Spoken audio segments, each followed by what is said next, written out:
अ, नमस्कार साथियों, मैं पूजा कुमारी, सत्यशोधक समता सभा जैसे प्रतिबद्ध और वैचारिक प्लेटफॉर्म पर आप सभी का स्वागत एवं अभिनंदन करती हूँ।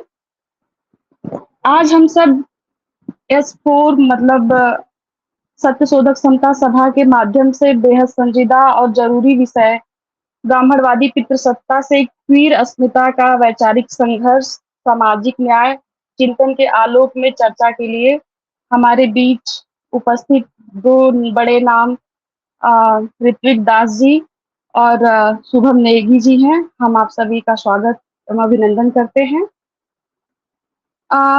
20वीं सदी के आखिर में जब पूरी दुनिया के साथ भारत में भी अस्मिता मूलक आंदोलनों की शुरुआत होती है, जब यहाँ क्षेत्रीय पार्टियां सत्ता संरचना में आने के लिए कोशिश कर रही थी, चाहे पिछड़े हों, दलित हों, आदिवासी हों, उसी समय दलितों, स्त्रियों की आवाजें भी अपनी-अपनी जगहों से मुखर हो रही थी।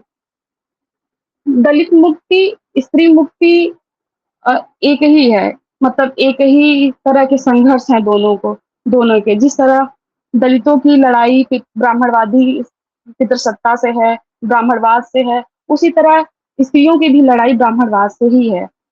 अ, ठीक उसी तरह आदिवासियों की लड़ाई और एलजीबीटीक्यू की लड़ाई भी ब्राह्मणवादी व्यवस्था से ही है, क्योंकि ब्राह्मणवादी व्यवस्था ही वह है जो समाज में स्त्रियों को, दलितों को, एलजीबीटीक्यू अस्मिताओं को नियंत्रित करने का काम करती है और वही तय करती है कि कैसे रहना है, उन्हें संचालित करने का काम करती है और बताती है कि अ, कैसे पुरुष श्रेष्ठ है और बाकी की जो अस्मिताएं हैं या फिर लिंग हैं जो कैसे दोयम दर्जे के हैं। अम, आज बहुत सारी जो भी मुक्तिकामी चेतनाएं हैं और अस्मिताएं हैं, वो सब के सब इसी ब्राह्मणवादी व्यवस्था के खिलाफ संघर्ष कर रही हैं, सशक्त आंदोलनरत हैं और मुक्ति की लड़ाई लड़ रही हैं। एलजीबीटीक्यू अस्मिता की बात करें तो एलजीबीटीक्यू अस्मिता एक अलग अस्मिता बोध है। हम कितनी आसानी से सबको एक स्त्री और पुरुष की बाइनरी में बाँट देते हैं, बहुत आसान है। लेकिन स्त्री-पुरुष के बीच भी बहुत सारी लैंगिक अस्मिताएँ हैं, जो अपने अस्तित्व के लिए संघर्ष कर रही हैं और इसी विषय को बड़े विस्तार से हम जानेंगे, सुनेंगे अपने दोनों मेहमानों से। कार्यक्रम को आगे बढ़ाते हुए हम चलते हैं साथी ऋत्विक दास जी की ओर, जो क्वीर अस्मिता और क्वीर फेमिनिस्ट कार्यकर्ता हैं, जो मूलतः लखनऊ से हैं और तमाम विषयों पे बहुत सक्रिय हम उन्हें देखते हैं। तो साथी ऋत्विक से हम विनम्र आग्रह करते हैं कि वो अपनी बात रखें। अ, तो या शुक्रिया सभी का। और ये इंटरेस्टिंग है जब इस टॉक में, इस चर्चा में जब आने का निमंत्रण आया और जब टॉपिक खास तौर पर ये दिया गया, तब हम ये ख्याल रख रहे थे कि मेरे दिमाग में बहुत सारी चीज़ें चल रही थी कि जब हम बोलते हैं ब्राह्मणवादी पितृसत्ता, तो अभी एक पूरा समाज है जो बड़ा नाराज हो जाता है इस शब्द से कि क्यों ब्राह्मणवादी बोला जा रहा है, क्यों ब्राह्मण शब्द का इस्तेमाल किया जा रहा है। फिर दूसरा एक पर्टिकुलर जेंडर के ऊपर भी आता है कि पितृसत्ता जब हम बोलते हैं तो क्या हम मर्दों को टारगेट करने की बात कर रहे हैं। और फिर आता है क्वेर विमर्श, जो आज का जो है सत्र का या चर्चा का जिस तरह से संवाद है उसके ऊपर। तो इसमें कई लेयर्स पर हमें बात करने की ज़रूरत है। तो हम ये जानते हैं कि एक तो जब हम इस तरह से ये भी एक बड़ा दिक्कत है कि जब हम कुछ जब हम क्वेयर के नाम पर कुछ थर्ड कैटेगरी बनाने की बात करते हैं, तो वो भी अपने आप में एक समस्या है कि हम क्यों उसको एक अलग रिकॉग्निशन मान रहे हैं, है या हम हम एक्सक्लूड क्यों करना चाहते हैं? हमारे हम क्यों ये मानते हैं कि ये दो बाइनरी, जब नीले और गुलाबी डब्बे जो हैं वही समाज को बनाएंगे, वही समाज को चलाएंगे? हम ये क्यों भूल जाते हैं कि ये इंसान एक कुछ हक और हुकूक के साथ पैदा हुआ है और हर व्यक्ति को अपने तरह से जीवन जीने का अधिकार है। ये जो मूलभूत ढांचा है, ये जो मूलभूत समझ है, इसके विपरीत चलती है सामाजिक अवधारणा कि नहीं, अगर आप खास तरह से पैदा हुए हैं तो हमारे जन्म के साथ ही हमारे ऊपर कुछ लेबल्स लगते हैं, हमारे ऊपर कुछ अपेक्षाओं का ढांचा बनता है। अगर आप इस तरह के परिवार में जन्मे हैं तो आपका ये इस तरह का रहन सहन होना चाहिए। अगर आप इस लिंग के साथ, लैंगिक पहचान के साथ जन्मे हैं तो आपको यही पसंद होने चाहिए, इसी तरह का खेल खेलना चाहिए, इसी तरह की आपकी आपकी चॉइसेस होनी चाहिए, इसी तरह के कपड़े आपको पसंद आने चाहिए, इसी तरह के व्यक्ति से, इसी लिंग के व्यक्ति से आपको प्रेम होना चाहिए। तो अब ये जो है, ये इसीलिए हम बार बार अपने चर्चाओं में या वर्कशॉप्स जब हम लेते हैं तो हम ये बार बार डिफरेंस क्रिएट करते हैं कि there is a difference between sex, there is difference between gender. Gender sex ये दो अलग अलग शब्द है। सेक्स बायोलॉजिकल है, जेंडर जो है वो सामाजिक है, सोशल कंस्ट्रक्ट से निकल के आता है। पर और बहुत सारे साथी अमूमन अब की जनरेशन तो ये इन कॉन्वर्सेशंस में आ चुकी है, वो इन बातों को समझती है, जानती है।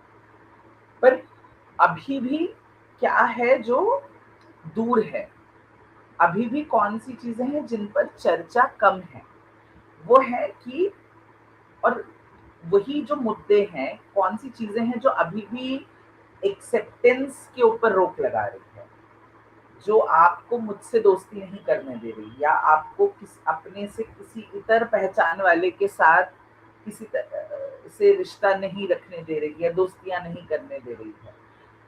तो वो है वो एंजाइटी, एक तरह का डर है। इंसान का बच्चा जब पैदा होता है तो वो अपने आसपास के समाज को कैसे समझता है? वो चीजों को चख कर देखता है, वो चीजों को स्पर्श करके देखता है। तो चखना, स्पर्श करना, एहसास, रिश्ता जोड़ना, ये एक ह्यूमन नेचर है अपने आसपास की दुनिया को पहचानने का और अपनाने का, है ना? आप देखो, छोटा बच्चा हम सिर्फ माँ की गोद में पहले रहते, कोई और गोद में छूने जाए तो रोने लगता है।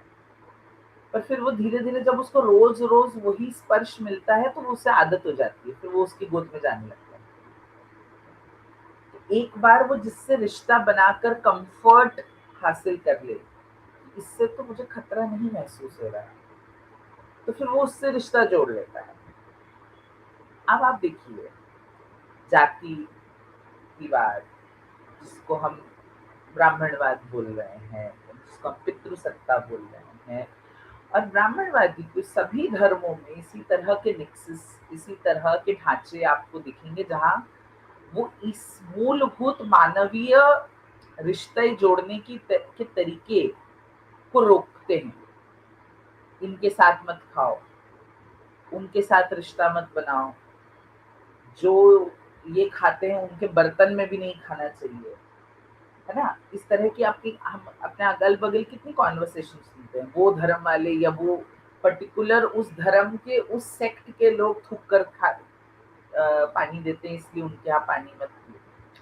तो ये क्या है? ये वो जो रिश्ता बनाने का, अब मैं जिसके साथ हम खाएंगे ही नहीं, जिसके साथ हम बैठेंगे ही नहीं, जिसके साथ हम बात ही नहीं करेंगे, फिर उसके साथ हम रिश्ता भी नहीं बनाएंगे, हम महसूस भी नहीं करेंगे, तो जिससे रिश्ता नहीं बनाएंगे उसके साथ कभी जुड़ेंगे नहीं, है ना? और इसी तरह का हवा मचा दिया जाता है हर उस पहचान के प्रति जो या तो मुख्य धारा शब्द का मैं इस्तेमाल हम नहीं करते हैं, पर जो है कि ऐसे किसी भी चीज पर रोक लगा दी जाती है जो जिसको माना नहीं जाना चाहिए, जिसको जिससे डर हो, जो अलग लगता हो, या जिससे उनके जो इंस्टीट्यूशंस जो उन्होंने बना रखे हैं धर्म के, संप्रदायों के, उन ढांचों को खतरा महसूस होने लगे, तो वो हर उस तरह के रिश्ते को बनने से रोकना चाहते हैं जो इंसान को मुक्त कर दे उस ढांचागत जीवन से, जो ढांचा उन्होंने शोषण के लिए बना कर रखा है। फॉर इंस्टेंस, जब हम क्वेर विमर्श की भी बात करते हैं तो हम देखते हैं कि सबसे ज्यादा क्वेर विमर्श से खतरा किसको है?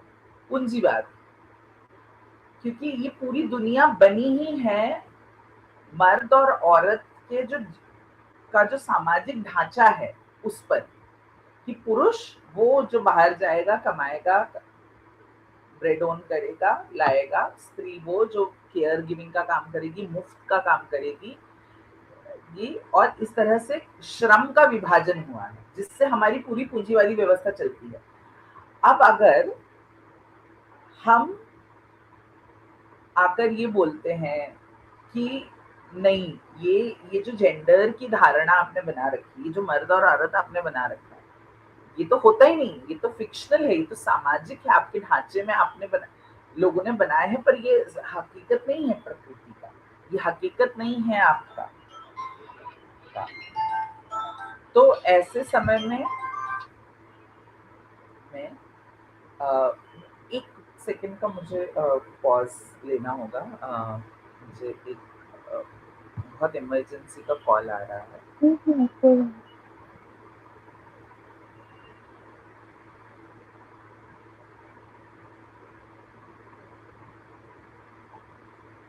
हाँ, सॉरी। तो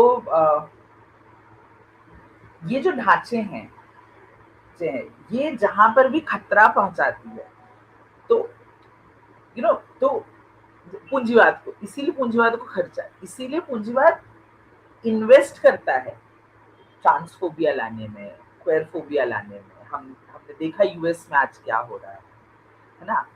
हाँ, क्यों क्यों?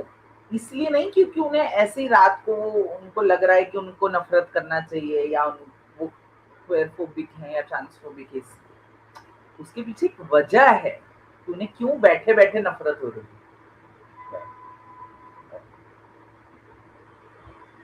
उसी के एवज में, उसी के जो है ऑल्टरनेटिव पे हम देखते हैं पितृसत्ता। तो पितृसत्ता तभी तक कायम रहेगी जब तक उस सत्ता का ढांचा मर्द और औरत में बटा रहेगा, है ना? जैसे भाषा, तो आप जब बोलते हैं कटोरा, आप बोलते हैं कटोरी, तो ऑटोमेटिकली आपके दिमाग में दो अलग अलग तरह के बर्तन बनते हैं। और ये सिर्फ अलग ही नहीं है, बहुत लोग बोलते हैं ना कि अलग है, पर आप देखिए ये अलग ही नहीं है, हमेशा छोटी वाली कटोरी हो, बड़ा वाला ही कटोरा होगा। और ये ऑटोमेटिक है, ये हमें किसी ने बताया नहीं कि बड़े वाले को पुल्लिंग शब्द से डिनोट करना है, छोटे वाले को स्त्रीलिंग से करना है। टाइट, मजबूत, ताकतवर दिखने वाली चीज को पुल्लिंग से जोड़ना है, और कमजोर चीजों को जो है जोड़ना है आपको स्त्रीलिंग से। पर ये ऑटोमेटिकली हमारे सामाजिक ढांचे में गुथा हुआ है कि हम ऑटोमेटिकली ये जानते हैं कि अगर कोई चीज श्रेष्ठ है, बड़ी है, मजबूत है, तो उसका नाम हमेशा वो करता होगा, वो रखा है। और कोई कमजोर चीज होगी तो वो रखी है, वो पड़ी है ना? बड़ा वाला ही कटोरा है, छोटी वाली कटोरी है।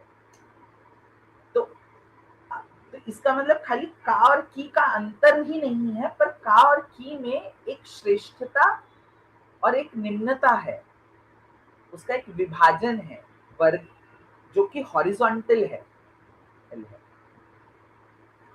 फिर आता है, अब देखो, जब ब्राह्मणवाद की बात होगी तो स्मृति शास्त्रों की बात होगी, तो कई स्मृति शास्त्रों में, मनुस्मृति वगैरह में नाम के ऊपर जैसे जोर दिया गया है कि नाम कैसा होगा। और ये बहुत बार ये चर्चा भी होती है ना कि अ, तो उसमें अलग-अलग वर्णों के लिए नाम है कि ब्राह्मण का नाम जो है वो बुद्धिवाचक होना चाहिए, क्षत्रिय का जो नाम है वो श्रेष्ठता, वो बलिष्ठता दिखाए, नाम इस तरह से होना चाहिए। वैश्य का नाम धना उपार्जक होना चाहिए, और शूद्र का नाम दासांतक होना चाहिए, जिसके नाम, जो नाम से पता चले कि वो दास है। तो रामदास, दास नाम लगा हुआ शब्द का वो होना चाहिए। और वो दिखता है हमारे समाज में कि क्षत्रियों के नाम होंगे तो वैसे प्रताप, रुद्र, इस तरह के नाम होंगे।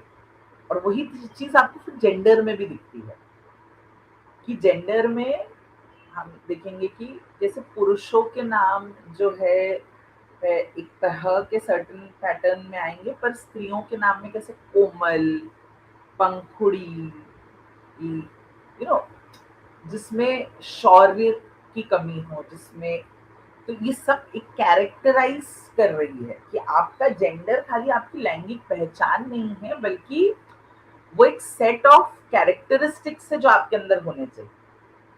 और फिर वो जो भी व्यक्ति उन कैरेक्टरिस्टिक्स को चैलेंज करने की बात करता है, कहता है कि मैं तो इस कैरेक्टरिस्टिक के में नहीं फिट हो पा रहा, हो पा रही या हो पा रहे हैं, फिर वो व्यक्ति को सामाजिक अलगाव झेलना पड़ता है। तो वो अलगाव क्यों है? क्योंकि लोग समझते नहीं है ना। नहीं, लोग समझदार हैं। ये जो हम बार बार खूब इनकी चालाकियों पर ये पर्दा डाल देते हैं ना कि उन्हें बेचारे लोग, उन्हें पता नहीं है। सबको सब पता है। आपके सामने कोई पिट रहा है, उसको पिटता देखकर आपको उसको बचाने के लिए उसकी लैंगिकता, उसकी पहचान जानने की जरूरत नहीं होती है। आपको सिर्फ किसी को चिढ़ाना नहीं है, किसी को परेशान नहीं करना है। ये बेसिक ह्यूमन एटीट्यूड है। कोई अगर मुझे बोले कि नहीं, वो बुलिंग इसलिए होती है क्योंकि लोगों में समझ की कमी है, अगर लोग समझ जाएंगे तो बुली नहीं, समझ कर, अगर इंसानियत का बेसिक आपको समझ कर करना पड़ रहा है तो आप इंसान होने के तौर पर बहुत बेकार हैं। अगर आप कह रहे हैं कि वो मैं ट्रांस समझ जाऊंगा तो मैं ट्रांस को मारना बंद करूंगा, ये कोई ये बहाना है। ये सिर्फ आपकी अमानवीयता और आपकी क्रूरता को एक परत के द्वारा आप ढकने की कोशिश कर रहे हो, है ना। अब ये है कि ये एंजाइटी, ये जो मुझे एक पुरुष जो स्त्रियात्मक या स्त्रियत्व, लड़कियों जैसे हाव भाव जिसे हम बोलते हैं, वो देखकर आपको इतनी परेशानी क्यों हो रही? ये जो हम बोल रहे हैं कि ये एंजाइटी क्यों है, क्यों, जैसे बहुत बार ऐसे लोग होते हैं ना कि मुझे तो इन छक्कों को देख कर ही गुस्सा लगती है, खून जल जाता है। क्यों जल रहा है? क्यों जल रहा है? किसी पुरुष शरीर के लिपस्टिक लगा लेने से या नेल पॉलिश लगा लेने से आपको क्यों दिक्कत हो रही है? क्यों खुजली मच रही है? कहीं हमारे बच्चों को भी ऐसा बना दे तो समाज बिगड़ जाएगा। क्या बिगड़ेगा? अच्छा, पूछो फिर इनसे कि क्या बिगड़ेगा। ये डर है सत्ता के चले जाने का, कि मैं, जिसने पुरुष बनकर एक व्यवस्था बनाई है कि स्त्रियां मेरे अधीन रहेंगी, मैं, मेरी बीवी रोज 4 बजे ऑफिस से वापस आते हैं, दोनों बराबर थके होते हैं, मैं रिमोट लेकर बैठ जाता हूँ टीवी के सामने और वो रसोई में चली जाती है। ये जो मैंने सभ्यता गढ़ी है, ऑटोमेटिक, जो ऑटोमेटिक है, उसे हर रोज ये बोलना नहीं पड़ता तुम खाना बनाओ। उसे हर रोज ये बोलना नहीं पड़ रहा तुम औरत ये करेगी पुरुष ये करेगा, उसने वो ढांचा तैयार कर दिया है। जैसे ही इस तरह का कोई व्यक्ति उसे दिखता है, उसके उस ढांचे का चिटकाव दिखता है कि ये जो सदियों की का एक शोषक शोषक ढांचा है, उसमें चिटक पड़ रही है, उसमें चोट लग रही है। अगर ये ऐसे रहने लगेंगे, अगर ये इस तरह का जीवन अपनाएंगे लोग, तो हमारी सत्तात्मक जीवन का क्या होगा, शैली का क्या होगा। एक गे कपल कैसे, दो पुरुष साथ में कैसे रह सकते हैं, है ना। जब सेम सेक्स मैरिज का आप देखना यूट्यूब पे उसकी हियरिंग की वीडियोस पड़ी हैं, बहुत इंटरेस्टिंग वीडियोस है। उसमें वकील पूछ रहा है कि सर ऐसे जज साहब ऐसे रिश्तों को हम मान्यता दे देंगे, बताइए डोमेस्टिक वायलेंस का केस होगा तो कैसे पता चलेगा कौन बीवी है कौन पति कौन पत्नी है, कैसे पता चलेगा रिश्ते में कौन शोषित है कौन शोषक है। मतलब आपके पास डिस्क्रिप्शन है कि कौन सा जेंडर शादी के बाद पीट सकता है और कौन पीटने को मजबूर है। और एग्जैक्टली इसी जगह पर क्वेयर विमर्श जो है वो चोट पहुंचाता है कि वो आपके सामाजिक ढांचे के खिलाफ एक नया ढांचा लेकर खड़ा होता है, जहाँ दो लड़कियां हैं, है ना। एक कॉमेडियन है क्वेयर समुदाय से, उसने बड़ी अच्छी अपनी महिला कॉमेडियन है, उसने अपने समलैंगिक रिश्ते के बारे में एक वो बात करते हुए तो उसने कॉमेडी में लाइन कही थी कि बहुत बार लेस्बियन लड़कियों से पूछा जाता है आप साथ में करते ही क्या है, तो उसने हंसी मजाक में ऐसा जोक करते हुए बोला कि हाँ हम कर ही क्या सकते हैं, हम डोमेस्टिक वायलेंस नहीं कर सकते, क्योंकि हमारे यहाँ किसी के पास सत्ता उस तरह से सत्ता की 11 बराबरी नहीं है ना। ये ढांचा कि अब ये रिलेशनशिप है वो दोनों पुरुष दोनों कमा रहे हैं, दोनों साथ में, दोनों में कोई दासी नहीं है, कोई पति नहीं है, कोई पत्नी नहीं है, कोई कौन किसके पैर छुएगा, कौन अपनी माँ के पास दूसरे को लेकर जाके कहेगा कि माँ मैं दासी लाया हूँ तुम्हारे लिए। तो एंजाइटी आपको दो पुरुषों के साथ के संबंध रखने से नहीं है, एंजाइटी डर आपको इस बात का है कि आपने जो शादी के नाम पर गुलाम और मालिक का एक रिश्ता बनाया था, ये जो नया वाला कपल है जो एक दूसरे को पार्टनर बोल रहे हैं, जो एक दूसरे को प्यार से खुद से चुन कर लाए हैं, जिसमें किसी बाप ने अपना बच्चा दान नहीं किया है, ये रिश्ता अगर इस रिश्ते के सामने खड़ा होगा तो ये जो कच्चा ढांचा है जो शोषण के ऊपर बना हुआ है, ये टूटने लग जाएगा। इस डर से आपको एक समुदाय से नफरत हो रही है, ये डर है जिससे आप एक समुदाय को उसके हक और हुकूक नहीं देना चाहते, क्योंकि आप बहुत कमजोर लोग हैं समाज के तौर पर।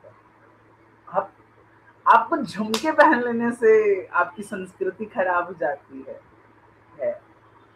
आपके ठुमक जाने से, लहर जाने से, लचक जाने से आपकी संस्कृति खत्म हो जाती है, आपका धर्म, आपका कल्चर वो शर्मिंदा होने लग जाता है।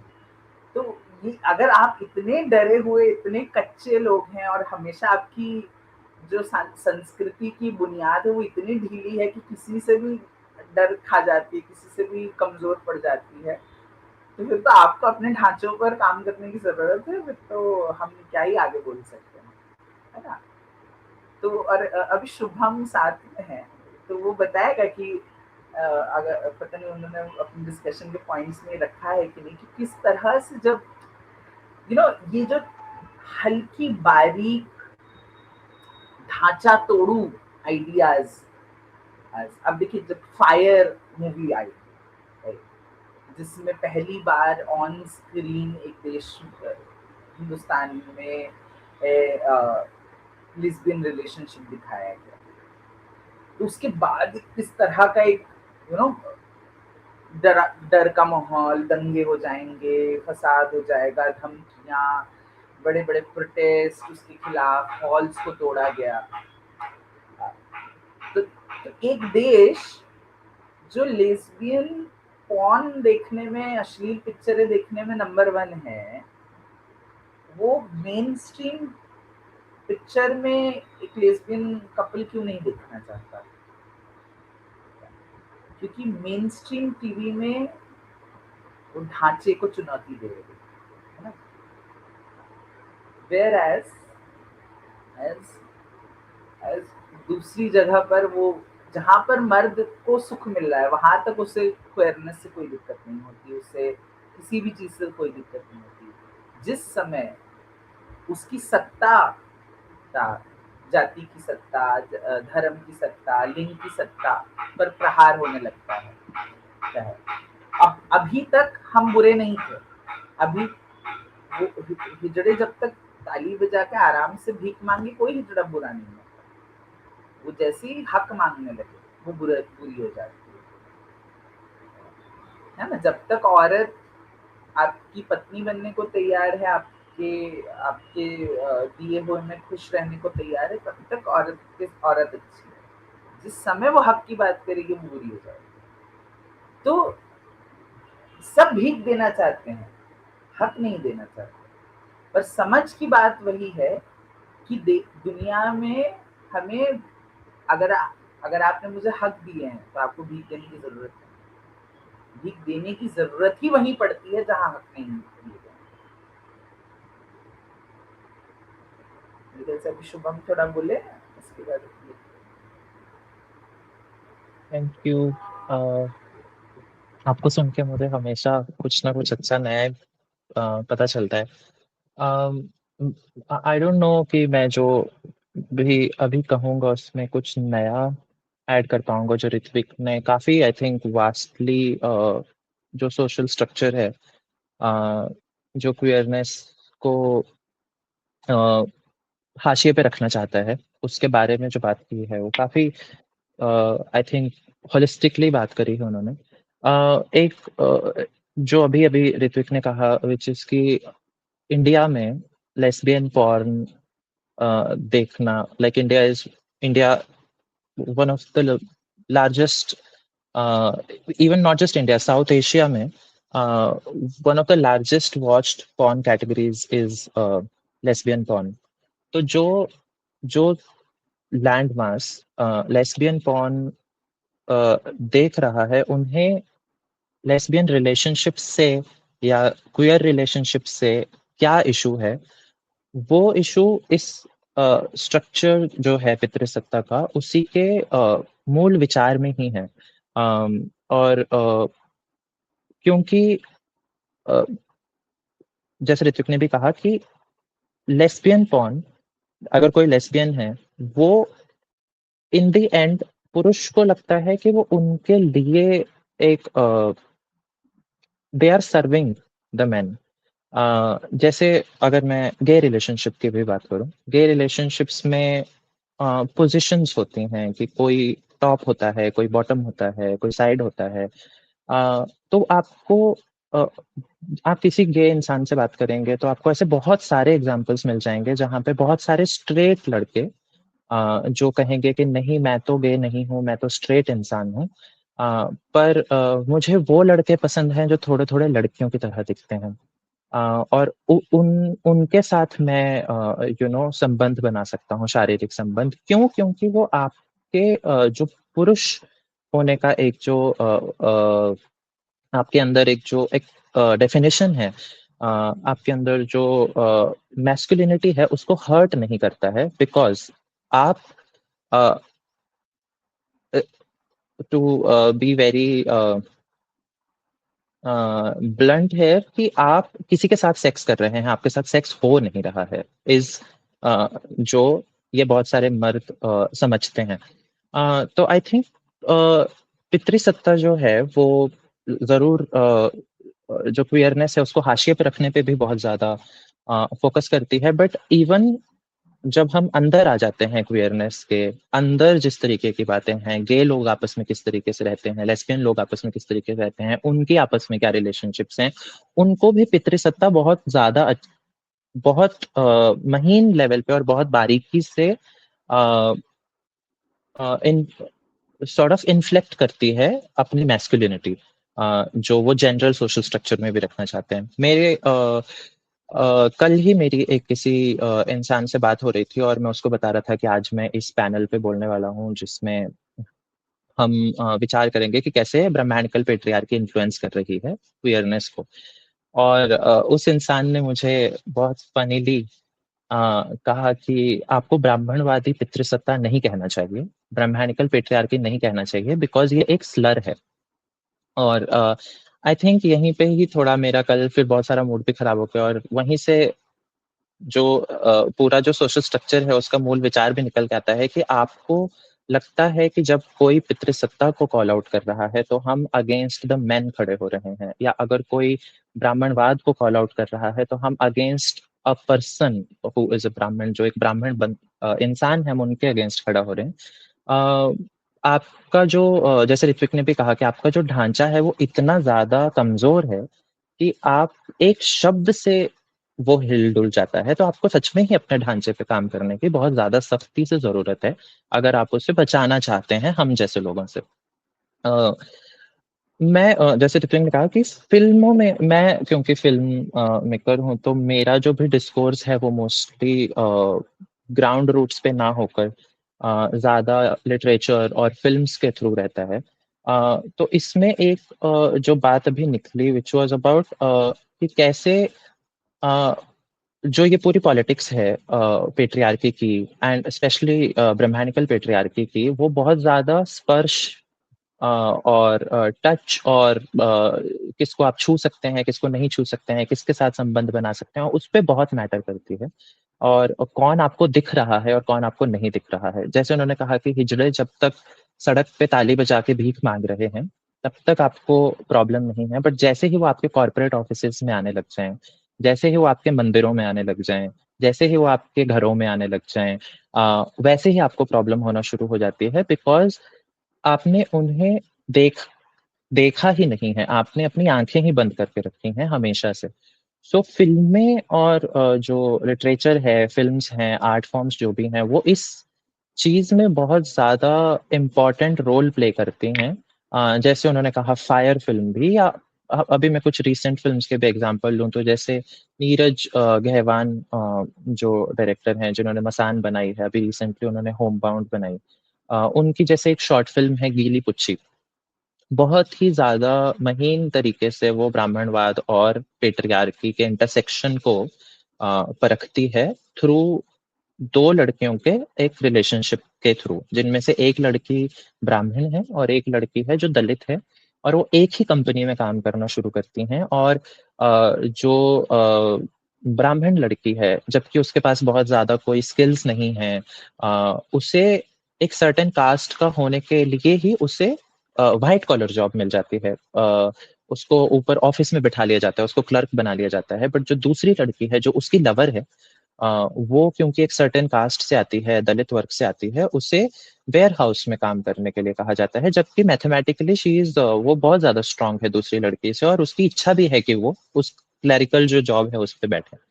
तो हम इनके प्रेम के थ्रू ही, नीरज गहवान जो हैं, इनके प्रेम के थ्रू ही हमें दिखाते हैं कि किस तरीके से ये जो ब्राह्मणवादी पितृसत्ता है, कैसे वर्क करती है टू सेपरेट देम। ये 2 लवर्स हैं जो साथ में होना चाहते हैं, पर किस तरीके से नुआंसेस उनको आपस में दूर ले जाते हैं कि कैसे ये जो लड़की है, जो दलित लड़की है, वेयर हाउस में काम कर रही है, वहां पे बाकी जितने भी वर्कर्स हैं वो सब मर्द हैं। अ, तो उसे वॉशरूम तक जाने के लिए अलग जगह पे जाना पड़ता है, बिकॉज़ आपकी कंपनी में तो है ही नहीं, क्योंकि कोई भी औरत आज तक कोई आई ही नहीं जो वेयर हाउस में काम करेगी। जैसे ऋत्विक ने कहा कि वो कमज़ोर हैं, वो उनमें शक्ति नहीं है, तो वो वेयर हाउस में आप उनको काम नहीं करने देंगे। अ, और तो बहुत सारी, तो जैसे इस तरीके की जो फ़िल्में हैं, गीली पुच्ची हो गई, फायर हो गई, अभी रिसेंटली इंडी फ़िल्म्स में बहुत सारी फ़िल्म्स हैं, वो जब इन कैरेक्टर्स को प्राइमरी कैरेक्टर्स की तरह हमारे सामने प्रेजेंट करती हैं और हम उनके स्ट्रगल्स देखते हैं और उनके डिजायर्स देखते हैं, ये रिप्रेजेंटेशन जो है ये बहुत ज्यादा जरूरी है इस ढांचे को जड़ से खत्म करने के लिए। क्योंकि जब हम इस तरीके को और इसमें भी दो बातें हैं। एक इस तरीके के नैरेटिव्स हैं जिनमें हम इन जो कैरेक्टर्स हैं उनके स्ट्रगल्स देखते हैं, कि एक लेस्बियन लड़की है तो उसके लेस्बियन होने के लिए क्या स्ट्रगल्स हैं। जैसे सोनम कपूर की जो फिल्म है एक लड़की को देखा तो ऐसा लगा, जिसमें वो एक लेस्बियन महिला का किरदार निभाती हैं और उनकी फैमिली उनको कैसे एक्सेप्ट नहीं करती है, उसके करके उनके जो भी स्ट्रगल्स हैं। शुभ मंगल ज्यादा सावधान जो फिल्म है जिसमें आयुष्मान खुराना और जितेंद्र जो है उनके कैरेक्टर्स सेम चीज से जाते हैं, तो वो एक तरीके का नैरेटिव है जिसमें हम उनके कमिंग आउट के बारे में बात करते हैं या उनके जो आइडेंटिटी को लेके जो स्ट्रगल्स हैं उनके बारे में बात करते हैं। बट एक दूसरे तरीके के नैरेटिव्स भी हैं जो मुझे लगता है कि एज अ सोसाइटी वो सोशल स्ट्रक्चर को ज्यादा जोर से घाव पहुंचाते हैं। बिकॉज ये जो नैरेटिव्स हैं जिसमें coming out which are absolutely needed, ये इनकी भी बहुत ज्यादा जरूरत है, पर ये जो नैरेटिव्स हैं उनमें क्या होता है कि हम स्टिल उनको एक अदराइज्ड फॉर्म में देखते हैं कि अच्छा ये लोग हैं जो एक सर्टेन प्रॉब्लम्स के थ्रू गुजर रहे हैं जो मेरी प्रॉब्लम्स नहीं है, जो इनकी प्रॉब्लम्स हैं। तो उनमें से जो व्यूअर है उनमें से बहुत सारे लोग समझेंगे कि हाँ यार ये इनकी ये प्रॉब्लम्स हैं, बट फिर भी वो उनमें इनकी वर्ड्स रह जाते हैं, उनमें वो एक अदराइजेशन रह जाती है। बट दूसरे नैरेटिव्स जो हैं वो हैं जिनमें जो कैरेक्टर है उसकी नॉर्मल कोई कहानी है कि उसकी अपने मदर के साथ जो रिलेशनशिप है टॉक्सिक, उसके साथ कुछ चल रहा है। या लेट्स से अगर मैं एक हाइपोथेटिकल एग्जांपल लूं तो जैसे फॉर एग्जांपल तमाशा फिल्म है जिसमें रणबीर कपूर का कैरेक्टर इस प्रॉब्लम के थ्रू गुजर रहा है कि उसे अपनी कॉर्पोरेट जॉब नहीं पसंद है और उसे अपनी स्टोरी टेलिंग पे फोकस करना है। अब यही कैरेक्टर अगर स्ट्रेट होने के बजाय क्वियर कैरेक्टर हो अ, तो भी उसकी प्रॉब्लम तो वही रहेगी। एज अ क्वियर पर्सन हम लोगों को भी क्वियर कॉर्पोरेट जॉब से प्रॉब्लम है, हम लोगों को भी अपने घर में अपने पेरेंट्स के साथ एक रिलेशनशिप है जो संभालना है। तो आई थिंक अगर हम इन नैरेटिव्स, और बहुत सारी अभी करंटली फिल्म्स आती हैं जिनमें इस तरीके के नैरेटिव्स प्राइमरी होते हैं जिसमें क्वियर कैरेक्टर की क्वियरनेस पे उतना फोकस नहीं होता है और उनको एज अ होलिस्टिक बीइंग देखा जाता है।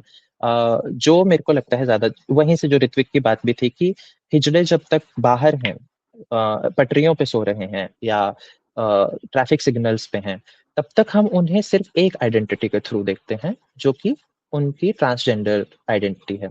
पर जैसे ही वो अपने हक की बात करने लगते हैं कि मुझे भी नौकरियां चाहिए, मुझे भी एक ये जो सोशल स्ट्रक्चर है उसको बदलना है और इस सोशल स्ट्रक्चर का एक नया सॉर्ट ऑफ शाखा निकालनी है जिसमें मेरी भी प्रेजेंस हो। जब ये बातें होने लगती हैं तब हम उन्हें इग्नोर कर देते हैं बिकॉज हमने ये जो अस्मिताएं हैं इनको कभी भी होलिस्टिक एक जो अ, एक ह्यूमन बीइंग होता है उसकी तरह नहीं देखा है, हमने उनको बस उनकी एक अस्मिता के रूप में देखा है। तो आई थिंक वहां पे जो फिल्में हैं, आर्ट्स है, ये सब चीजें बहुत ज्यादा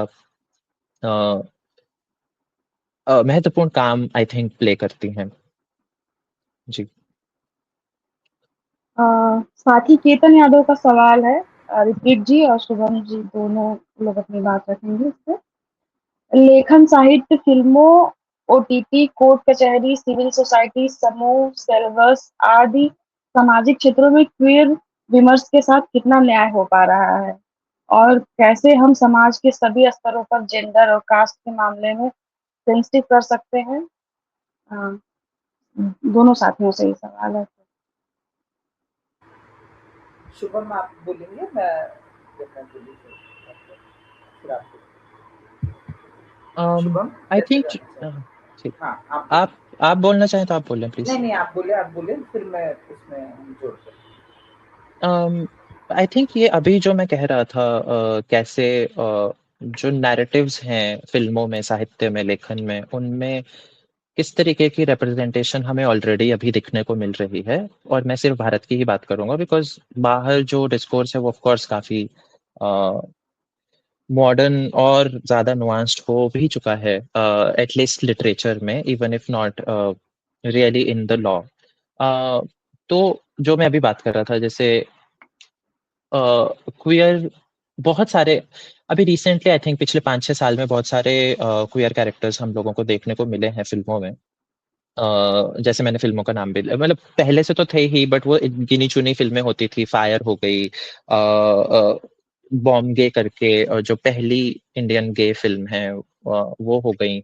और ऐसे गिनी-चुनी फ़िल्में रहती थीं। अभी रिसेंटली शुभ मंगल ज़्यादा सावधान, एक लड़की को देखा तो ऐसा लगा, और इवन ओटीटी में, ओटीटी स्पेस आई थिंक इसमें बहुत ज़्यादा अहम भूमिका निभाता है, बिकॉज़ ओटीटी में जब हम सीरीज़ की बात करते हैं, तो सीरीज़ में बहुत सारे कैरेक्टर्स होते हैं, और उनमें से अभी हमें एक ट्रेंड ऑफ कोर्स देखने को मिल ही रहा है कि यूजुअली अगर 7-8 कैरेक्टर्स को हम फॉलो कर रहे हैं सीरीज़ में, तो उनमें से 1 या 2 कैरेक्टर्स अगर एक राइटर होगा जिसका इंटेंट सही है, तो वो कोई ना कोई क्वियर कैरेक्टर हो ही जाएगा। और ये हमें मेनस्ट्रीम एकदम जो प्राइमरी शोज़ हैं, उनमें भी देखने को मिल रहा है। जैसे कोहरा हो गया, सेक्रेड गेम्स, जो एकदम मेनस्ट्रीम और हेडलाइनर सॉर्ट ऑफ शोज़ हैं, उनमें देखने को मिलता है। इस पे जो तो ऑफ कोर्स अभी पिछले कुछ समय में वो बदला तो है और धीरे-धीरे बढ़ भी रहा है, और उसकी वजह से ये जो बातें हैं वो धीरे-धीरे लोगों तक भी पहुँच रही हैं, जो घर में ये फ़िल्में और ओटीटी के थ्रू ग्रास्प कर रहे हैं। इसमें एक चीज़ ये है कि अ, ये जो रिप्रेजेंटेशन है क्वियरनेस की, ये सिर्फ़ इसलिए ना हो क्योंकि ये एस्थेटिक है, कि राइट नाउ क्वियर एस्थेटिक है। जो हमें कुछ जगहों पे जैसे समझ आ जाता है कि जब वो बहुत ही सतही लेवल पे एक क्वियर कैरेक्टर को डाल दिया जाता है, बिकॉज़ ये तो चलेगा, या ये आजकल का ट्रेंड है, या इसकी एक रील काट देंगे तो ये रील पॉपुलर हो जाएगी और लोग शो देखेंगे। तो ये एक जो एस्थेटिसाइज़ेशन है, जो अगेन ऋत्विक जिस तरीके से कह रहे थे कि पूंजीवाद जो है, उसके लिए कैसे ये चीज़ खतरा है। पर अगर वो पूंजीवाद में हेल्प कर रहा है, अगर वो किसी को मनी मेकिंग में हेल्प कर रहा है to add a queer character, तो बहुत सारे लोग सिर्फ़ इस चीज़ की वजह से भी आप एक बहुत ही सतही लेवल रिप्रेजेंटेशन डाल देंगे, जिसमें वही उनकी वही कहानी होगी कि वो घुटे-पिटे लोग हैं जिनकी और कोई आइडेंटिटी ही नहीं है, और वो बस रो रहे हैं कि हमारी आइडेंटिटी मुझे प्लीज़ दे दीजिए। अब ये जो प्लीज़ वाली बात है, ये बहुत ही आई थिंक खराब बात है, बिकॉज़ वो किसी के बाप की नहीं है कि वो हमें देंगे। वो एक सोशल जो स्ट्रक्चर है, अ, हमें उसमें जगह, हमारी जगह चाहिए। हमें किसी और की जगह को काट के अपनी जगह नहीं बनानी है, वो किसी और की जगह नहीं है जिसमें हमें आना है। हमारी एक जगह है जिसमें हमें आपने रखा है दूर, अब हमें बस उसका पार्ट होना है, आपकी हमें भीख नहीं चाहिए। तो बहुत सारी जगह पे वो एस्थेटिक के रूप में यूज़ होता है, जो बिल्कुल मुझे पर्सनली बिल्कुल पसंद नहीं आता है, बिकॉज़ वो थोड़ा उसको पीछे ले जाता है आई थिंक डिस्कोर्स को। बट दैट बीइंग सेड, एक तो मेनस्ट्रीम चैनल है जो फ़िल्में थिएटर्स में रिलीज़ हो रही हैं, या जो नेटफ्लिक्स के शोज़ हैं या प्राइम के शोज़ हैं, और दूसरा ये जो पैरेलल सॉर्ट ऑफ सिनेमा है, जो इंडिपेंडेंट सिनेमा है, जिनकी फ़िल्में यूजुअली डिस्ट्रीब्यूशन तक नहीं पहुँच पाती हैं, जो फ़िल्म फेस्टिवल्स में लगती हैं, जो देश-विदेशी फ़िल्म फेस्टिवल्स में जाती हैं। आप देखेंगे कि रिसेंटली उन फ़िल्मों में बहुत अच्छी रिप्रेजेंटेशन धीरे-धीरे बढ़ रही है। इसके 2 रीज़न हैं। एक तो ये जो फ़िल्म मेकर्स हैं, ये अ, मनी मेकिंग के लिए फ़िल्में नहीं बना रहे हैं। Primary goal is not money making.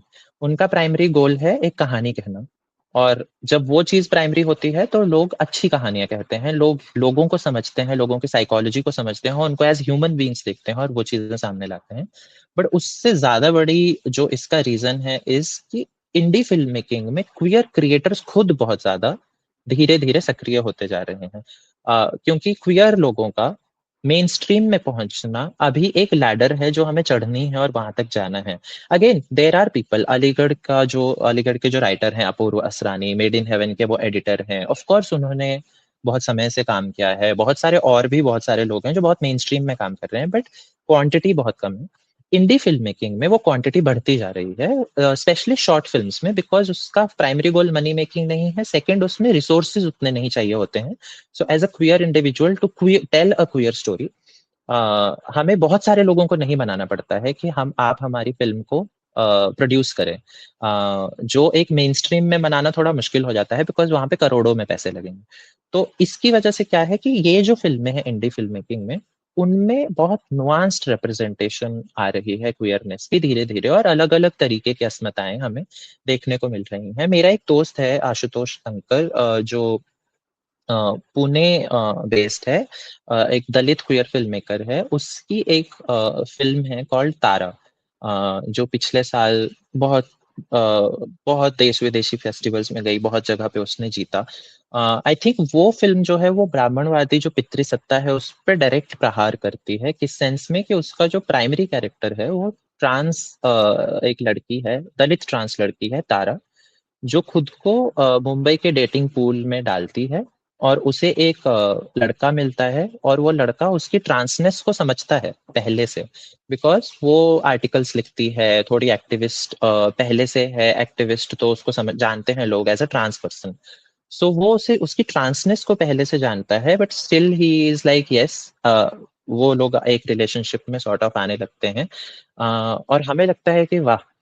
पर जैसे ही उस लड़के को उसकी दलित आइडेंटिटी के बारे में पता चलता है, वो लड़का बेल आउट कर जाता है, और उसे उसके ट्रांस होने से इशू नहीं है, बट उसके उसके कास्ट के होने से इशू। आई थिंक ये जो इंटरसेक्शन है, ये हम कब मेन स्ट्रीम सिनेमा में देखेंगे उसका थोड़ा सा, हालांकि नीरज गहवान जैसे लोग कर भी रहे हैं, बट ये एक इंडी फिल्म मेकर के लिए करना बहुत ज्यादा इजी है, बिकॉज वो लोग को रिसोर्सेज की कम जरूरत है, और वो लोग पर्सनल एक्सपीरियंस से बहुत आ रहे हैं। सो आई थिंक ये बहुत जरूरी है कि अगर अपन क्वियर रिप्रेजेंटेशन की बात कर रहे हैं लेखन में, फिल्मों में, तो वो रिप्रेजेंटेशन सिर्फ ऑन स्क्रीन नहीं, ऑफ स्क्रीन भी होनी चाहिए, कि हम क्वियर क्रिएटर्स हैं उनको सपोर्ट करें ताकि वो अपनी कहानियां कह पाएं, और अगर कोई और भी वो कहानी कह रहा है तो भी उस क्रू में क्वियर क्रिएटर्स हों, ताकि वो कहानी बहुत ही सेंसिटिवली कही जा सके। आई थिंक या दैट, ऋत्विक आप प्लीज जोड़ें इस पे। हाँ, तो एक तो इस पे भी आते हैं, वैसे मेरे बहुत सारी टिप्पणियाँ बीच में मेरा मन था बोलने का, पर एक तो जब हम नैरेटिव्स की बात करते हैं तो हमें ये समझना होगा कि जब हम बोलते हैं क्वेयर विमर्श का या क्वेयर नैरेटिव का, हम अपने एजुकेशन में या टीवीज में या कल्चर में या आर्ट में हम किस तरह से चीज़ें देख रहे हैं। अब जानकारी चाहिए, कुछ लिखा जा रहा है इस विमर्श में हिंदी साहित्य में। हाँ, अभी आते हैं इस पे। वैसे हिंदी साहित्य में उपन्यास तो उतने नहीं, कि थोड़ा हिंदी में क्रिटिकल है। दीनानाथ मौर्य जी पूछ रहे हैं कि हिंदी साहित्य में क्या है। हम आगे इस कॉन्वर्सेशन में और भी कुछ कुछ लेख के बारे में बात करेंगे, पर जब जब केतन ये पूछते हैं कि क्वेयर विमर्श क्या है, तो मेरे दिमाग में दो चीजें हैं। क्वेयर विमर्श को देखने का नजरिया क्या है। एक है कि मर्द, औरत और क्वेयर, ये एक विमर्श बनाने का तरीका है ना, कि आप मर्द के बारे में पढ़ाइए, औरत के बारे में, और क्वेयर एक अलग सेक्शन बनाकर पढ़ाइए, something which is third, which is इतर फ्रॉम मेल। मेरा सवाल ये है कि जब हम क्वेयरनेस बोल रहे हैं तो हम सिर्फ बाहर एक व्यक्ति विशेष जो क्वेयर मानता है खुद को, उसके विमर्श की बात कर रहे हैं, या वो क्वेयरनेस जो शायद एक प्राकृतिक ह्यूमेन नेचर का हिस्सा है, उसके ऊपर भी बात कर रहे हैं।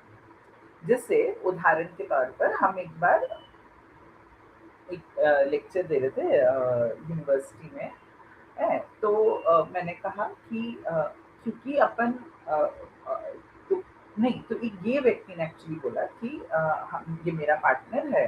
तो किसी ने पूछा कि पार्टनर क्यों बोलते हैं, क्योंकि तो बोले क्योंकि हमारे रिश्ते में कोई न पति है न पत्नी है, नहीं है, क्योंकि दोनों बराबर हैं, दोनों समान है, दोनों वो है।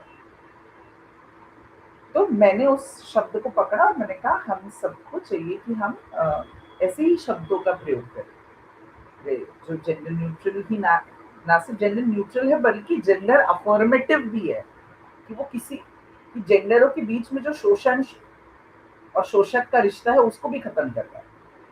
तो एक रिसर्चर, पीएचडी रिसर्चर खड़े हुए और उन्होंने कहा आप खाली क्वेर लोगों के लिए बोलिए ना ये बात, हम मर्द और औरत तो कंफर्टेबल है ना पति पत्नी बनने में, तो आप हमारे ऊपर क्यों लाद रहे हैं कि हम भी एक दूसरे को पार्टनर बोलना शुरू करें।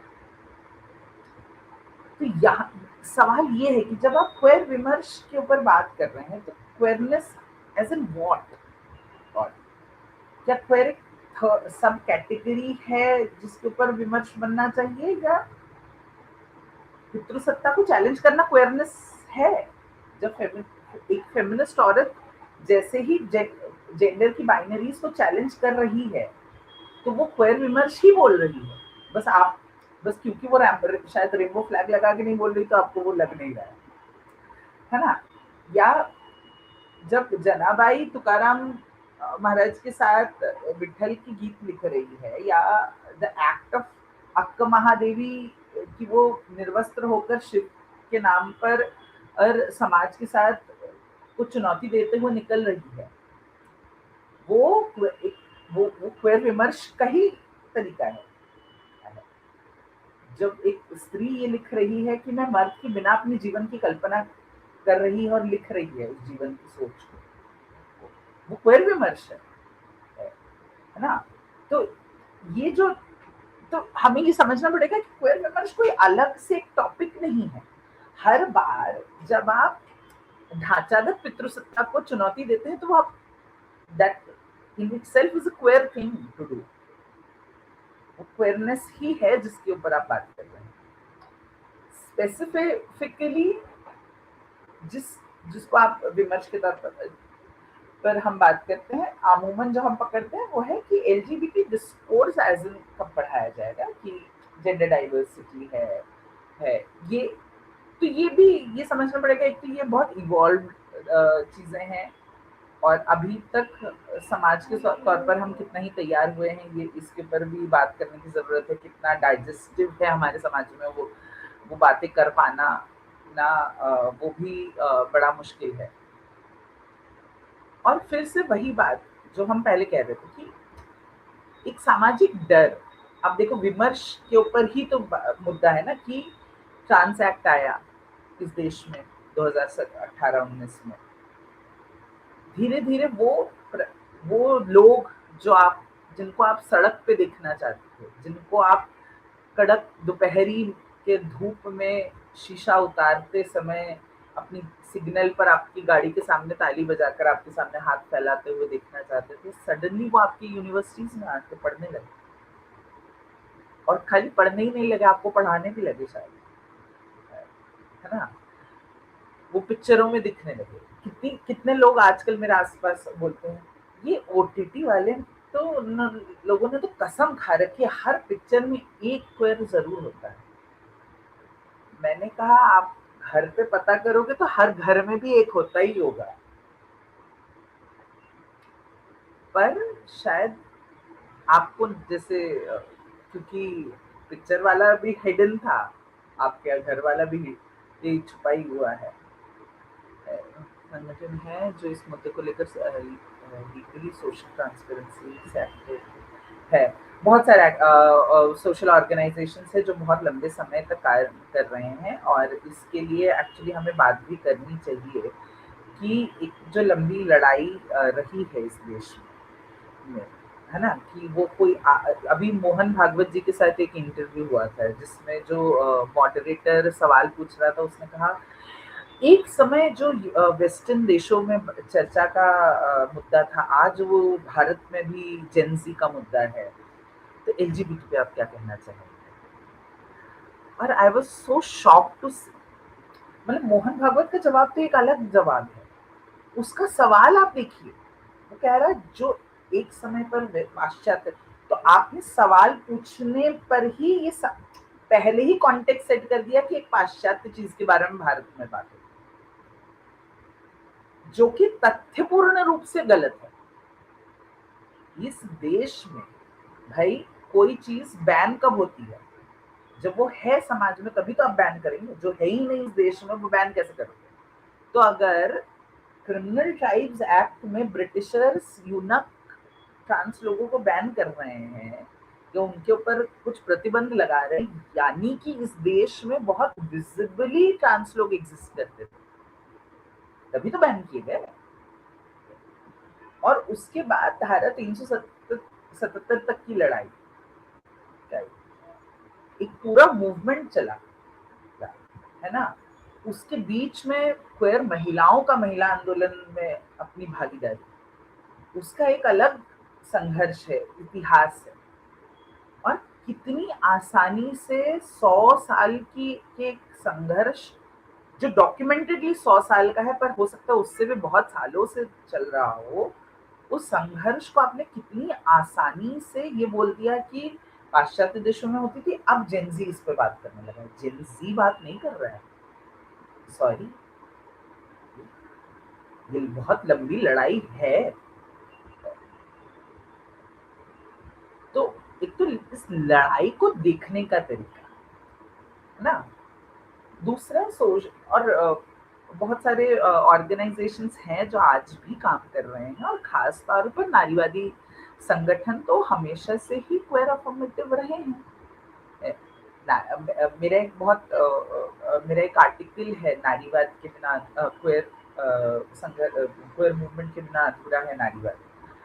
तो नारीवाद जो है और क्वेयर मूवमेंट ये ऐसे चलता है, ये अलग आप देख ही नहीं सकती। तो आप आजकल कुछ नई फेमिनिस्टें निकली हैं अमेरिका में जो खुद को टर्फ बोलती हैं, ट्रांस एक्सक्लूसिव फेमिनिस्ट।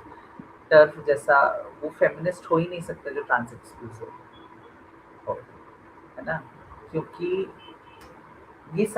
यही है कि उसको समझ का ढांचा क्या है आपका, कि आप किस ढांचे में समझ रहे हैं। दूसरा बहुत मजेदार है कि जब क्वेयर विमर्श की भी बात होती है ना, तो एक सिलेक्टिव अप्रोच है क्वेयर विमर्श पर, कि हमें कौन सा वाला क्वेयरनेस अपनाना है।